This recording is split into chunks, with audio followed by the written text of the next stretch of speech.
এদিকে সাউথ আফ্রিকাকে হারিয়ে অঘটন ঘটিয়ে দিল নামিবিয়া। এবারে আসা যাক বিস্তারিত তথ্যে।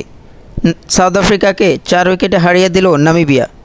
নির্ধারিত টি-20 20 ওভার ব্যাটিং করে 134 রান তোলে সাউথ আফ্রিকা 8 উইকেটের বিনিময়ে। সেখানে তাদের মধ্যে সর্বোচ্চ হাইয়েস্ট রান ছিল স্মিথ, 30 বলে তিনি 31টি রান করে, তার ভিতর 2টি 4 ছিল। লোহান ডি প্রিটোরিয়াস করেন 22 বলে 22 রান, 2টি 4-এর সাহায্যে। ডিকক 4 বলে করেন 1 রান, রেজা হেনরিক্স 9 বলে 7 রান করেন। রবিন হার্মার 18 বলে করেন 23 রান, 2-6 1-4-এর মাধ্যমে। এবারে আসা যাক নামিবিয়ার বোলিং বিশ্লেষণ নিয়ে। গার্ডার রাসমস দলের ক্যাপ্টেন 2 ওভার বল করে 12 রান দিয়ে 1টি উইকেট শিকার করেন। বেন শিকাগো 3 ওভারে 23 রান দিয়ে 1 উইকেট শিকার করেন। জেজে স্মিথ 4 ওভার বল করে 23 রান দিয়ে 1টি। দলের সবচেয়ে নির্ভরযোগ্য বোলার ট্রাম্পলম্যান 4 ওভার বল করে 28 রানের বিনিময়ে 3টি উইকেট সংরক্ষণ করেন। ম্যাক্স হিঙ্গো 3 ওভারে 32 রানের বিনিময়ে 2টি উইকেট শিকার করেন।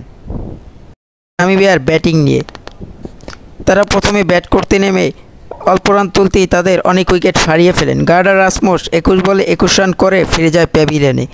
স্মিথ 14 বলে 13 রান করেন এবং মালান কুরগান করেন 18 রান। সবচেয়ে দলের নির্ভরযোগ্য ব্যাটসম্যান জন গ্রিন তিনি 30 রান করেন।